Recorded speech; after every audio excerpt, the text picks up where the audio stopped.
Spring is just around the corner, and that means bulbs poking out of the ground, buds on trees, a lot more daylight, and a whole lot of rain. You've heard us talk about why we love Cleverhood rain gear. Well, one of the biggest reasons is that it's designed for all 4 seasons. After a cold, blustery winter, when you could wear your Rover rain cape over a warm jacket, you can still keep wearing your Cleverhood through that typical March weather, when the temperature goes up, then it goes down, and then it's accompanied by a sudden rainstorm. Just do what I do. Because the Rover takes up so little space, I stash it in my bike pannier or the bag I use when I'm walking around.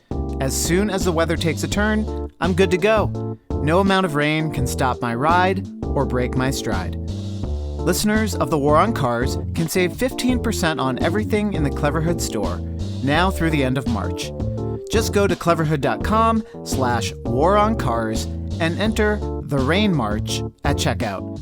Again, that's code the Rain March at cleverhood.com/waroncars. And we do have really dreadful pieces about cycling, and you never get the same with motor vehicle danger, with driver danger. There's really very much a kind of pass given to dangerous behaviour on the roads. You know, it's getting worse. Police are saying that speeding is increasing. And, you know, if anyone talks about catching speeding drivers, someone in the media will say this is just an exercise to take money from drivers, and really ignoring the fact that speed is one of the biggest contributing factors to collisions and deaths on the roads. Welcome to the War on Cars. I'm Sarah Goodyear, and I'm here in the studio with my co-host, Doug Gordon. Hey, everybody. How you doing? Doing okay, you know, all things considered. All things considered, Here in the yes. studio, that's a lot. That's good. It's a good place to be. This is a good time to remind everyone that this is an independent podcast, and we are supported by you on Patreon. And if you would like to become one of our supporters, you can go to patreon.com/thewaroncarspod, and you'll find out how to sign up for not very much money, as little as $3 a month. And you'll get stickers, you'll get access to bonus episodes, you'll get early access to tickets for live events, all sorts of other good things. Yes, and speaking of live events, we have our live show in Minneapolis on Thursday, April 24th. Tickets are still available for that. We are being brought out there by Our Streets, which is an amazing advocacy organization. So we will put a link in the show notes for tickets or for how you can donate to Our Streets, and we will see you in Minneapolis in April. Yeah. So our guest today is sitting in from the United Kingdom, and we are really, really excited to have her on. Laura Laker is a freelance journalist who specializes in cycling and urban transport. She has written for a variety of publications about the politics of active transportation, including The Guardian and Bloomberg City Lab. Last year, Laura published her first book. Congratulations. Thank you. Having just written a book, we know how hard that is.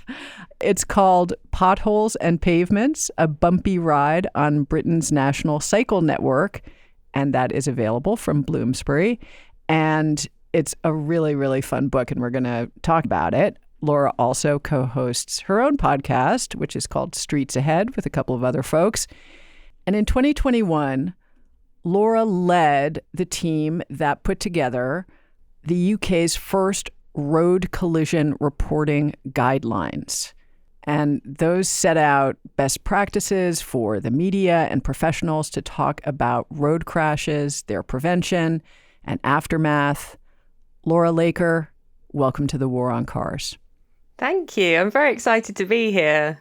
We are very excited to have you. So let's talk about your book, Potholes and Pavements. You spent a year writing the UK's National Cycle Network, which is something that I didn't even realize existed, to do the reporting for this.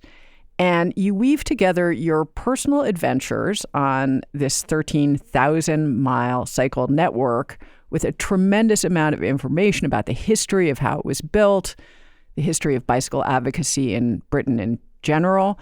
And you also look at the political barriers and opportunities that cycling for transportation and leisure presents.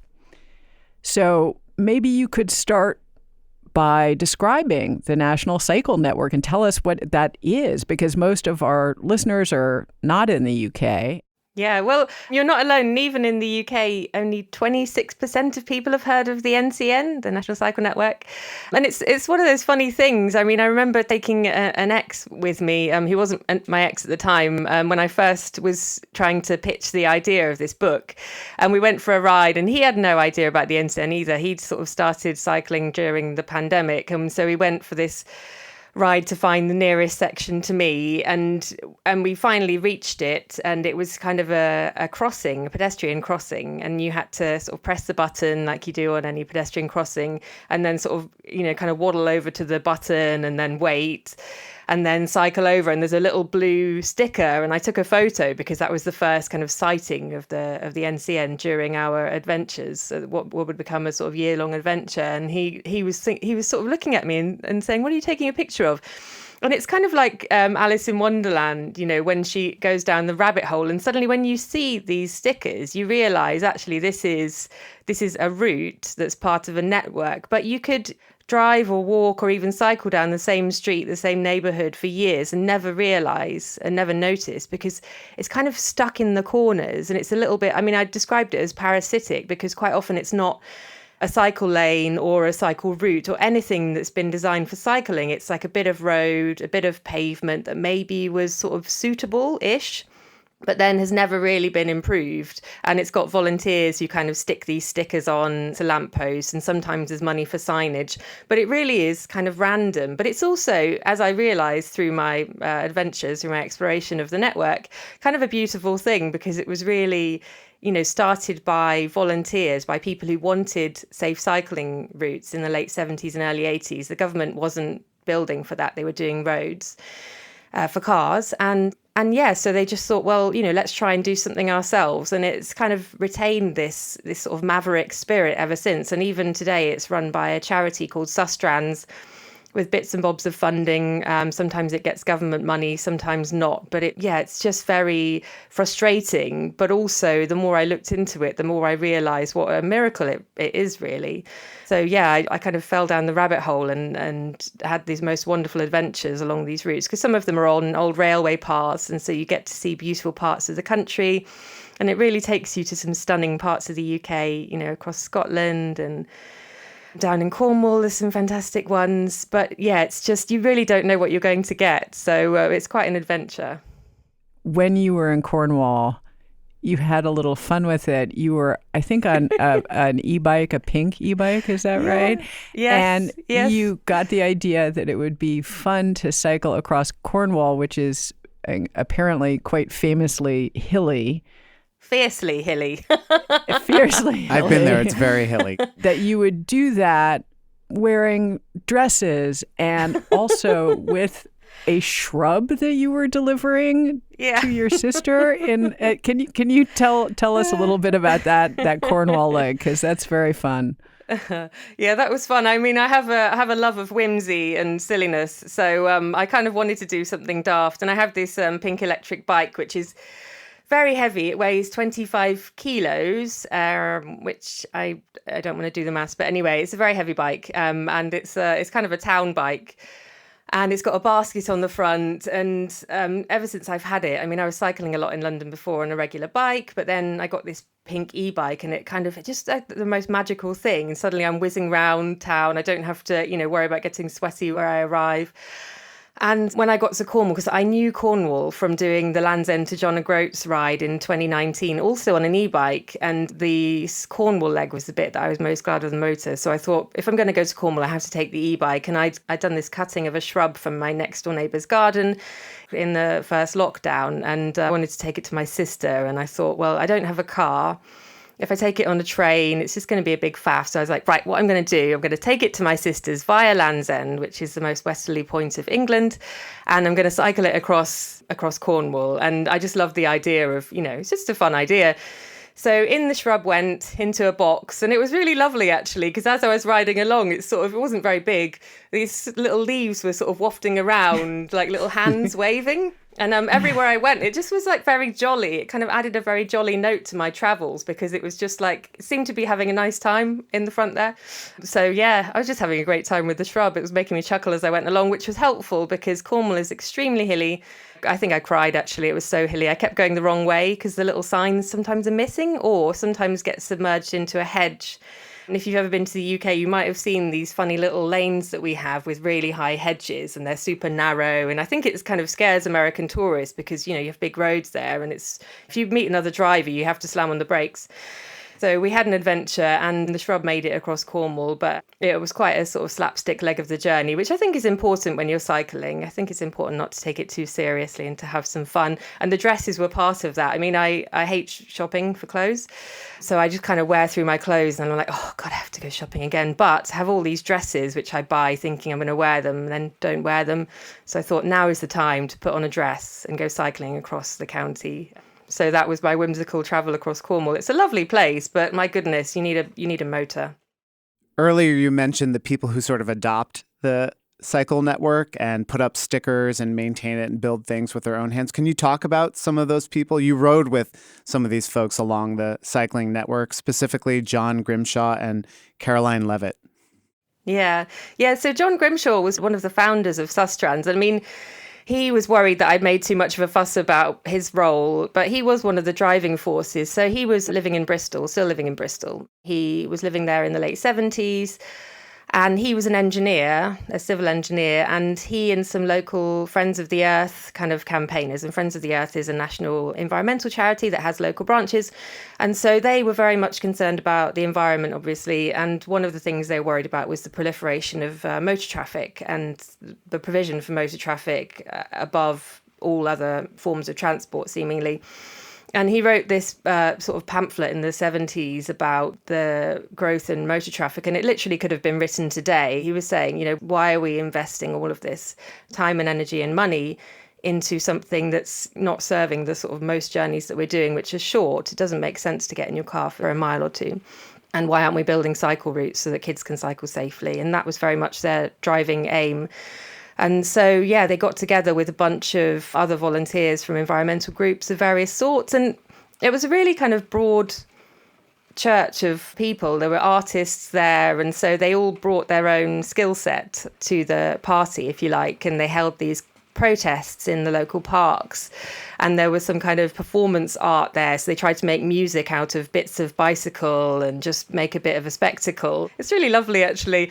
So, yeah, this went on for a while and they realised that the council weren't taking notice. So they just thought, well, we're going to have to just try and build something.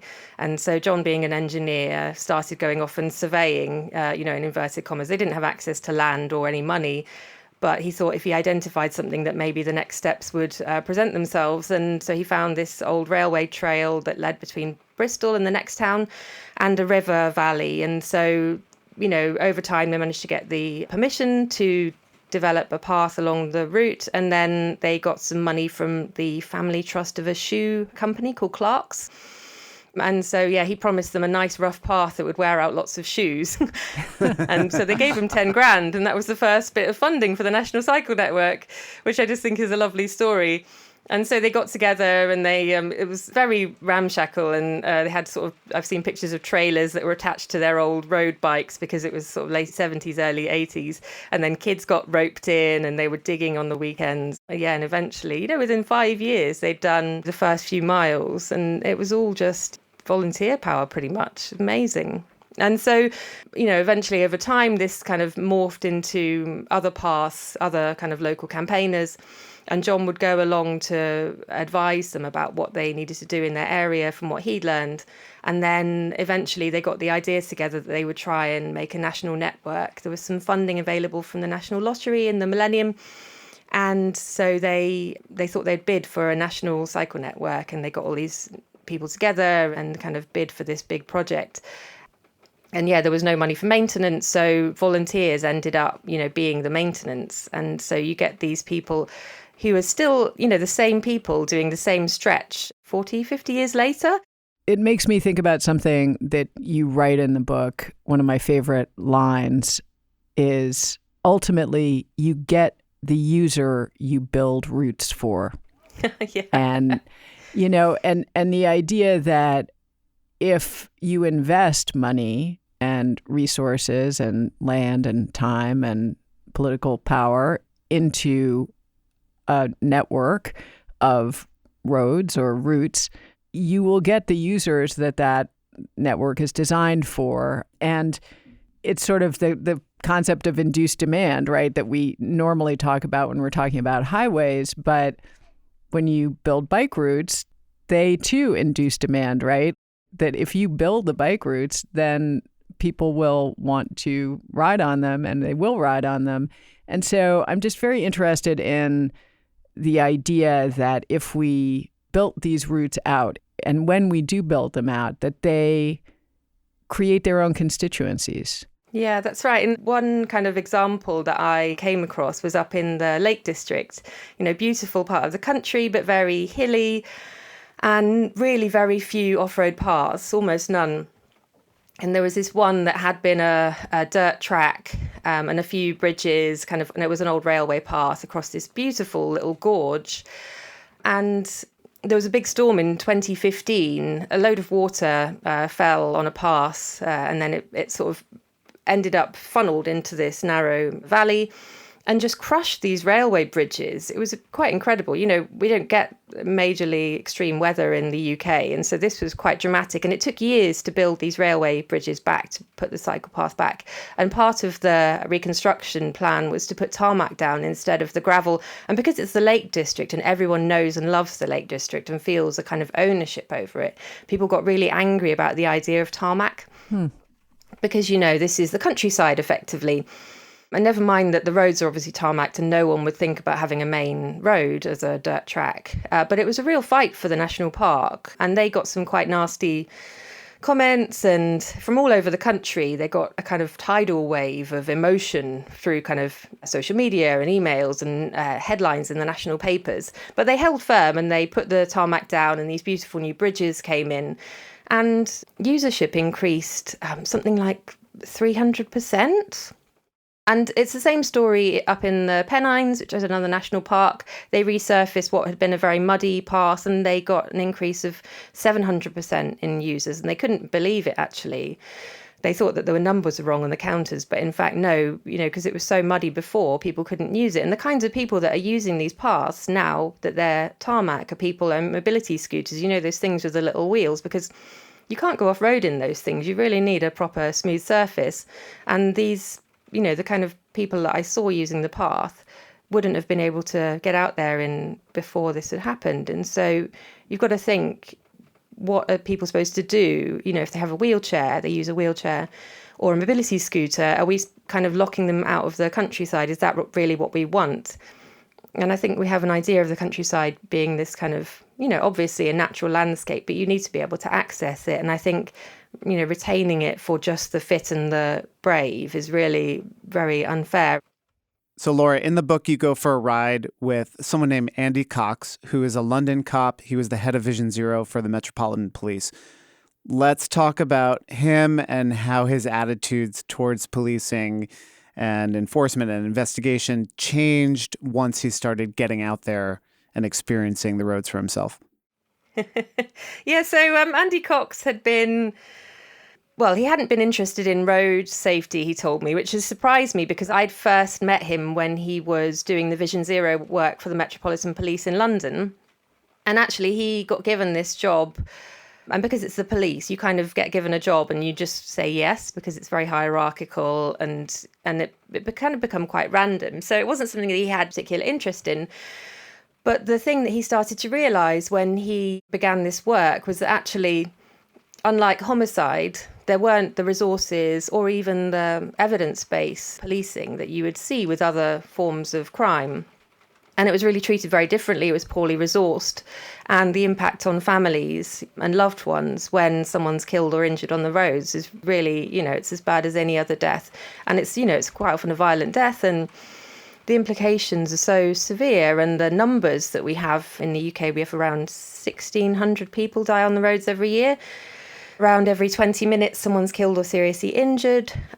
And so these are big numbers, and it's more than homicide and terrorism combined, times a few. but it just doesn't get that kind of attention. So he was really fascinated and wanted to bring his expertise from working on homicide to this field. And I think he was surprised at the resistance that he got. And I think this is, possibly the same with other areas of policing and just life. Nobody likes change or changing the way they're doing things or being told they're doing it wrong. So he had a bit of an uphill battle. But one of the things that the National Police Chief Council that he was working with wanted to do and still want to do is to change language. And so I talked to him about these guidelines that I produced in 2021, and he's been really supportive of them. And the ride that we did actually on the Isle of Wight, where he's from, was the first time he'd gotten on a bike for 20 years, which surprised me because, he's been such a great advocate and so outspoken around protecting cyclists and pedestrians and just road users in general.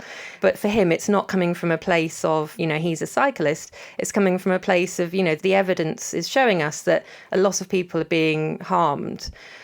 And the implications, ripple out through society, and we're really not doing enough about it. And so I think he was really interesting in that role. He's since moved on to other areas of policing, and I'm sure he's doing, as much of a great job there. But he was really great at promoting, and he would call things out on social media and talk to different police forces about what they were doing and what they were saying, trying to get them to change the language that they were using and the way that they were talking about road collisions. Another thing that you say he did that I think is so interesting is he started insisting that contributory factors to crashes be put into police reports so that when people are looking at the data about road deaths, they will see not just this was a bicyclist that was hit by a driver, but also the driver was speeding. Therefore, it would show that these were preventable, that these were the result of actual infractions of the legal code in many cases. And also you say that Andy Cox used the term road crime to refer to things like speeding, which I thought was really interesting. I'd never actually heard that exact formulation. But the importance of language is so huge. How did you get involved in writing these recommendations for how we talk about road safety and road deaths? Yeah, so it was Adam Tranter's fault, actually, who's on my podcast with me. Because I just started doing some work with the Active Travel Academy, which is the University of Westminster in London. And I had a day a week funded to do a project of my choosing, which was amazing. And I started off doing something about pedestrian deaths on pavements because I wanted to highlight the impact of, road danger and the fact that even on the pavement, sometimes you're not safe. But then the pandemic happened and, the numbers of deaths that we were getting was obviously dwarfing that. And I think it just wouldn't have got the traction. But then the idea of doing these guidelines came up. And, Adam was right. This was the issue of how we talk about road crashes and road danger and where it's coming from and how to improve road safety in the media just doesn't reflect the reality. And it's kind of this really strange scenario where, something happens involving a cyclist and all of the newspapers want to talk about it and all the news outlets want to talk about it. But then the everyday carnage that's happening on our roads around vehicle collisions, people crashing in their cars, just doesn't get the traction. And the narrative we get around cycling can be really toxic. And I know that when there's a particular article that gains traction with the public that talks about cyclists being dangerous or reckless, that people who are cycling start to worry about their own safety and how drivers are going to perceive them and potentially being punished by certain drivers for being a cyclist. And so the real world implications are really serious. And so I started to look into this and, what would guidelines look like? And I looked at, we've got suicide reporting guidelines since in the last few years, we've got ones about domestic violence. And it's because we know that language drastically influences how we think about the world and what we focus on. And so I started to look at what guidelines would include. And I thought, how do we try and change this narrative around cycling? So I came up with a draft guidelines, did a consultation, And then lots and lots of people came back. I talked to people who work in the media. I talked to road safety charities, cycling organisations, academics and police, and then came up with the final 10 guidelines, which I published in 2021. And the aim was for media to be using them. But the problem was that the media doesn't really want to change what it's doing. Journalists don't like being told what to do. And I'm a journalist and I hate being told what to do. So I do have some sympathy. But one of the excuses or reasons for, one of the guidelines is you don't say accident. And people who write for the media talk about when I was studying journalism, it was the kind of man in the pub, the conversation that you'd have with someone in the pub, and use basic language, and you don't include jargon. And accident was considered to be the kind of language that people use, and people do use it. And I would still find myself slipping up and saying accident too. Yeah, there was a real resistance to changing the language, to stopping using the word accident. And another thing that I really found a difficulty with was trying to get people to say driver and not just car. So you get this kind of language, the car crashed. And sometimes it's quite extreme. The car deliberately crashed into X. And you just think, well, it's taking things to an extreme and it's not accurate. The number one tenet of journalism is accuracy. And it's guideline 1. It's about being accurate. And, we're just not accurate at the moment. And so, anyway, so I didn't have much luck with media outlets. A few kind of cycling titles and a few people who got it were changing their language. But I know that your guest from fairly recently, Tara Goddard, had done some really interesting research, firstly around the impact of language. So, who you focus the article on if you're talking about a collision. And by changing the focus from a pedestrian to a driver, you can change the focus by 30%, which is huge. Even bigger is if you add context. So X number of collisions have happened in this area within a month, or speeding is a contributing factor in X number of collisions. And then people start to put together, this isn't just a random isolated incident, this is part of a pattern, and therefore it's preventable and predictable. And so after she and Kelsey Ralph and Calvin Thigpen had published this research, they did one where they worked with police because they identified the same issue that I realised in the UK, is that a lot of media language is coming directly from police releases. So a collision will happen, the police will say, this happened, these are the vehicles involved usually. And so that gets copied and pasted quite often. And so the idea is if you can go upstream and look at the police language, then you can start to change the way that the media talks about things. And so she'd done an experiment in New Jersey, I believe. And so I thought I'd try and do the same here. So Laura, you have 10 guidelines. You talked about a couple of them just now about replacing the word car with driver, not saying accident. I wonder if we could talk about the larger pieces that you recommend in here. One of which I really like, and it says, journalists should consider whether language used negatively generalizes a person or their behavior as part of a group. Can you give some good examples of how we shift that? Obviously, tabloid culture in the UK, anti-cycling coverage in the UK is like nothing we even have here in New York. Oh, really? It's much more intense. It's worse. I think it's much worse. Yes, and I think it's pretty bad here in terms of the New York Post. But when you look at the London tabloids, yes, I think it's much worse. And my heart goes out to cycling advocates in the UK for what they have to deal with. Talk about pushing back against that narrative that a cyclist runs a red light or gets hit, and therefore all cyclists are dangerous and a menace. And how do you push back against that journalistic narrative? Yeah, it's really tricky. And I think, it comes under fair comment. And this is kind of where it gets quite difficult.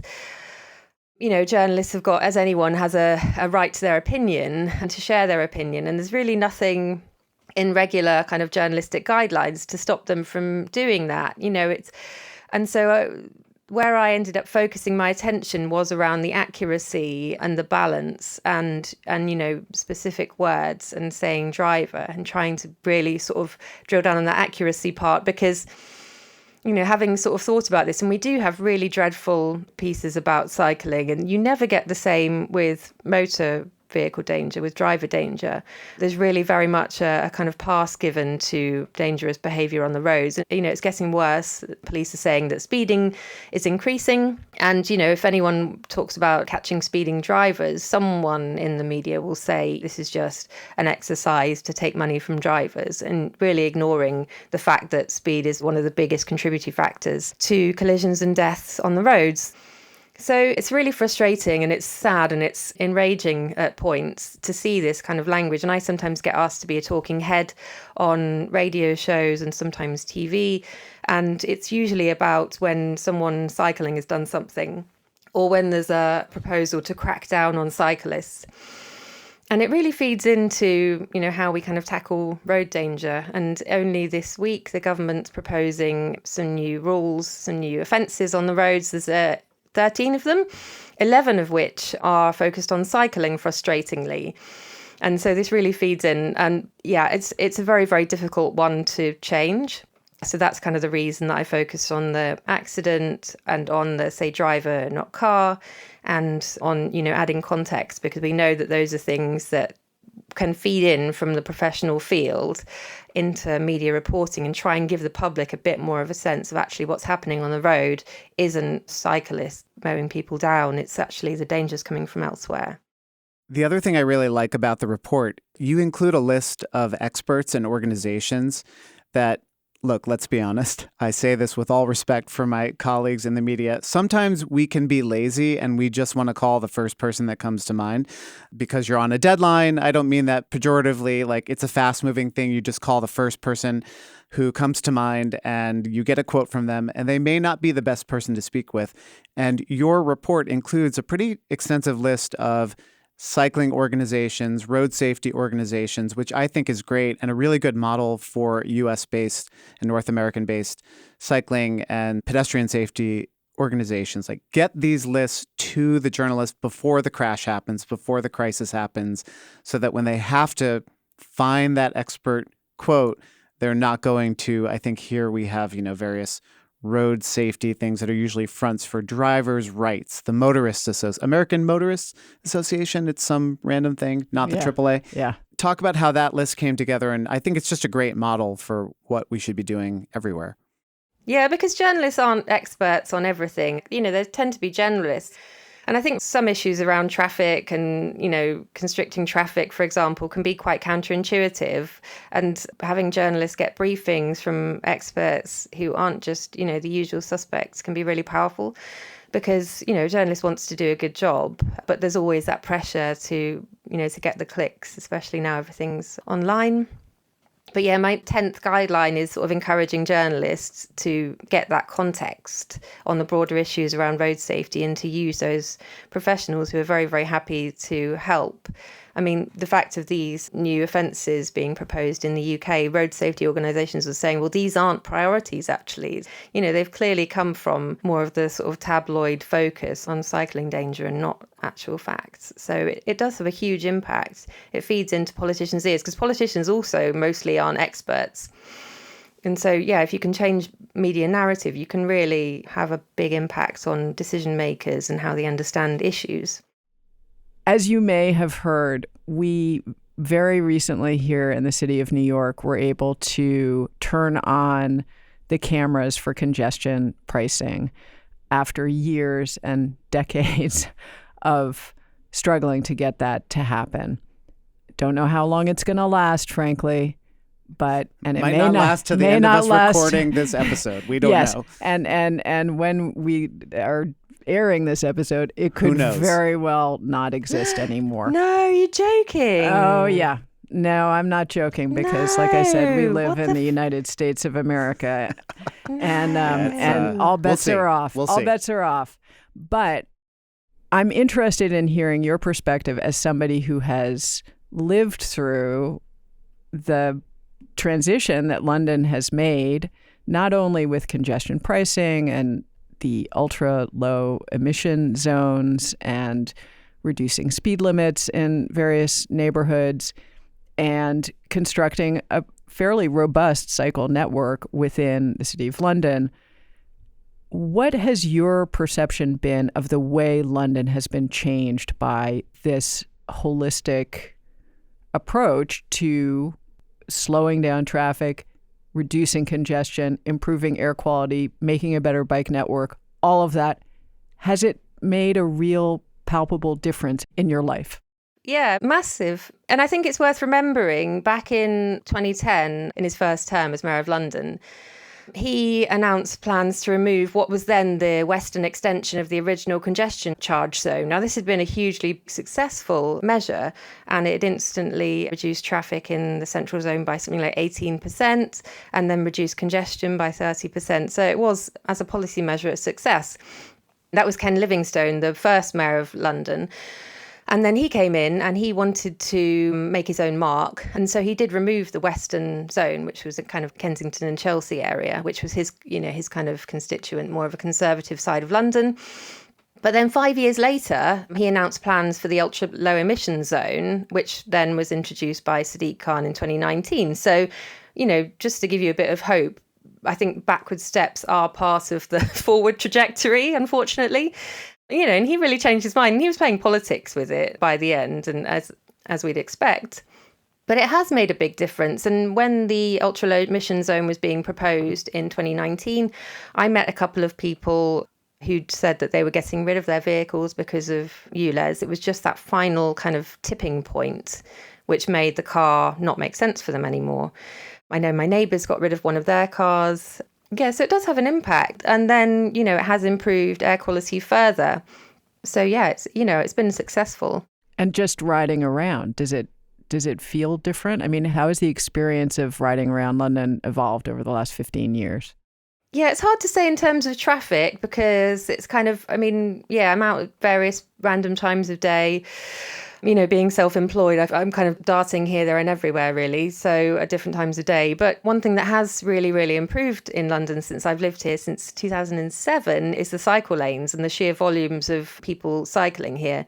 And I don't know, I'd say within the last 5-10 years, the demographic of people cycling has really changed. So it used to very much be guys in lycra, helmets, road bikes, the fit and the brave very much. And since the kind of, we had a bike lane that went to Stratford near where I live in East London. And then that just ended at a gyratory, like this multi-lane, one-way sort of washing machine of traffic.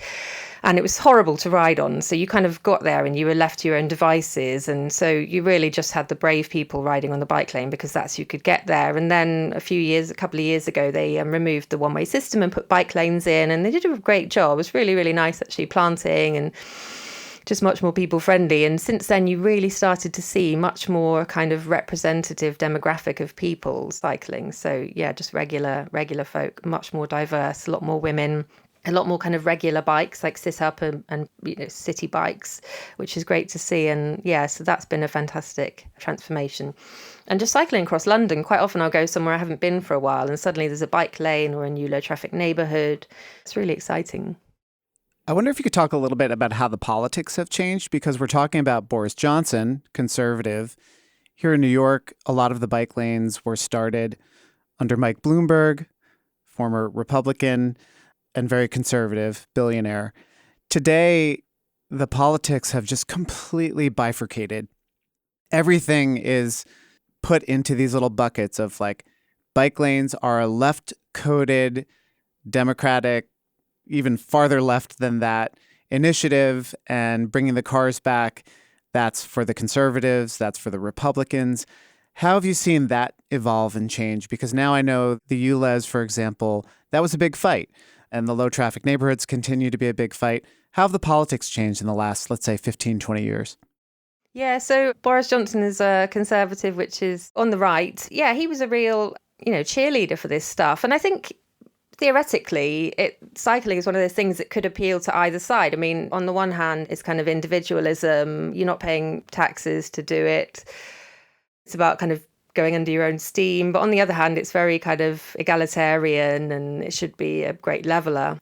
But yeah, it has been weaponised and it's been used as a real wedge issue. And the government here in the UK in the last, 5 or so years has really started to use cycling and sort of what it calls anti-motorist measures as a wedge issue to try and drive. And there was a North London election, Uxbridge by-election, where an MP, Member of Parliament election was happening. And they tried to claim that the results were people railing against ULEZ expansion.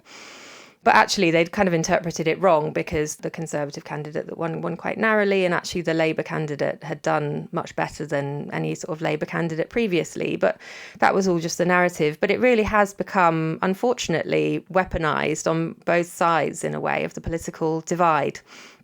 And yeah, there's a lot of misinformation around it, and this sort of false sense that Britons are motorists. And Rishi Sunak, our last Prime Minister, before the current one, he talked about how Britons were motorists, and, forgetting the fact that people only drive because often there just aren't other options.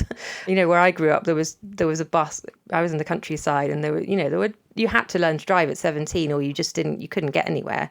I hitchhiked until then. So it's this whole narrative is just very pervasive. We had a new government in July last year. We got a Labour government for the first time in a long time. And that was exciting because they were starting to talk about active travel, cycling and walking as a health initiative, as a kind of solution to Britain becoming actually quite unhealthy. And the health of the nation has declined. I think our life expectancy has declined, and we're becoming the sick man of Europe again, which is a title that got bandied around in the 70s. So, we're not a very healthy nation, and this government is supposedly seeing active travel as a way of trying to help that. And actually, the last transport minister read my book over the last summer. I got a couple of texts. I was cycling in France. I got a couple of texts from people, and she tweeted about it, and she read the whole thing, and we went for a bike ride afterwards because she liked it so much. Sadly, she's no longer in post, but, she said some great things about what the government wanted. And about it being, about health and about transport, unlocking all other departments. And, she didn't want to be a health minister originally, but once she, like Andy Cox, once she got into it, she started to realise just the power of transport to enable so many other areas of policy. And so she was talking about long-term funding and about integrating it into kind of proper transport planning, and about changing the way that we decide about roads and cycle lanes, and just someone talking like someone who really understands their brief. And she was talking about the end to the culture wars. I think there is definitely a move away from that now with this government, but they seem to sort of be, sort of shifting back with certain narrative around we're still pro-motorist. So they still need leadership, but it's definitely not as bad as the last lot. I mean, we had our previous transport minister was talking about conspiracy theories around low traffic neighbourhoods and 15-minute cities, saying that councils were forcing people to stay in their neighbourhoods, which is just utterly bizarre. So, it's definitely an improvement. When you talk about those health impacts of these policy decisions, that brings me to one of the things that I found the most moving about your book and the most illuminating. You talk about your father and how your father died young of a heart attack. And you write, perhaps my work in cycling is in the hope others could be spared losing a parent from a heart attack so young. And I just wondered if you could speak to that, and how we're talking in grand political terms, we're talking about big policy decisions, big budget decisions, but at the end, this is about people's lives. Yeah, and I kind of ummed and ahed about including this because, I don't know, it has to have a reason for being there. But I think it is easy to forget, like you say, that ultimately all of these big decisions affect people's lives in very individual and very personal and quite profound ways. And I grew up in the countryside. There was a 60-mile-an-hour road. It was about 2 or 3 miles to the nearest town. But we didn't really, you couldn't really cycle. I mean, you could, but it would have been really dangerous. And there was a sort of dirt track that me and my dad and my sister used to cycle on. But his health wasn't very good. He didn't look after himself. He was a very heavy smoker, drank too much, ate badly, was very stressed at work, and, didn't really exercise at all, actually. I think quite athletic naturally. I mean, he was really into motor racing as a youngster, and I think would have probably cycled more if there had been routes. And Yeah, it did strike me. I mean, he'd been hit by a driver at 16 and it had quite a profound impact on him. He'd ended up in hospital. And I do think that had kind of trickled down throughout his life to the point where, yeah, he just didn't make it to 50. And as a motor racing driver, he had known kind of other drivers who'd been killed on the roads who were very skilled. And he was kind of obsessive about road safety as well. And I think that's partly where I got it from as well. And I studied nutrition at university, and I think that was probably part of this same journey. Like, how do you stop that from happening to people? Someone's lifestyle kind of cutting short their life. And when I was 14, my sister was 16 when he died. And it's so young. It's obviously such a shame because he hasn't got to see so much of, what's happened since, and my nephews and, what I've gotten up to since. But yeah, it's just, one thing I learned when I was studying nutrition, I was going to be a dietitian for a while, was if you can weave physical activity into people's lives, you can actually have a massive impact on their health. Yeah, and so cycling is one of the things that does that. And yeah, it did kind of make me reflect back and think, gosh, I think probably my career decisions since then, the only things that I've wanted to stick at have been with this sense of a bit of a mission, actually. And, just trying to feel like I'm contributing something positive for one, but also, I guess, there is possibly that motivation of thinking back and thinking that was preventable. Yeah, and so many of the deaths that happen on the roads are preventable, and all the associated deaths from air pollution and 1 in 6 deaths in the UK are due to inactivity. So this happens to people every day. They lose someone because their lifestyle, for whatever reason, it's not always people's fault. We kind of there's a lot of work pressure. We don't have the opportunity to exercise. People don't have the time. Well, that's the lovely thing I think about your work, is that you're approaching it from all angles: language, health, lifestyle. Peter Walker, who we've had on the show, he has his book, The Miracle Cure, is about walking. And I think about that cycling too. It's almost like there's nothing it can't do. It does unlock all of these other things. Yeah, exactly. And people say, people don't want to cycle, but actually polls tell us that people do. And I think if you can tap into different areas of interest, you can start to build this picture of, and not just with individuals, but with decision makers. I guess people get into politics for a reason, whether that be health or equality or opportunity or economics. And the great thing about cycling is that it ticks all of these boxes. And so if you can find that way in, you can really kind of get someone on board. And it's about, this could be such a wonderful thing for so many areas of our lives. Just the simple joy of being able to get out on a bike ride. I mean, yeah, or just, go for a nice walk somewhere and get some fresh air. Yeah, I think we talk about commuting journeys a lot, but the ability to get out into green space is so important. I think we've realised that in the last 5 years, just the enormous impact on our mental health and physical health of just being able to get out and see some nature and hear birdsong and just meet people on a path is really, really powerful. Or to take nature with you by putting a shrub on your bicycle and carrying it around through the hills of Cornwall. And the shrub still lives as well. Amazingly. Thank you, Laura, so much for joining us. It's really been a pleasure, and we can't wait to see what you do next. Thanks for having me. That's it for this episode of The War on Cars. Thank you again to Laura Laker. We'll put links in the show notes to her work, including her terrific book, Potholes and Pavements. The War on Cars is supported in part by the Helen and William Mazer Foundation. We thank them for their generosity. Remember, you can support us on Patreon and get all sorts of benefits by going to patreon.com/thewaroncarspod and signing up today.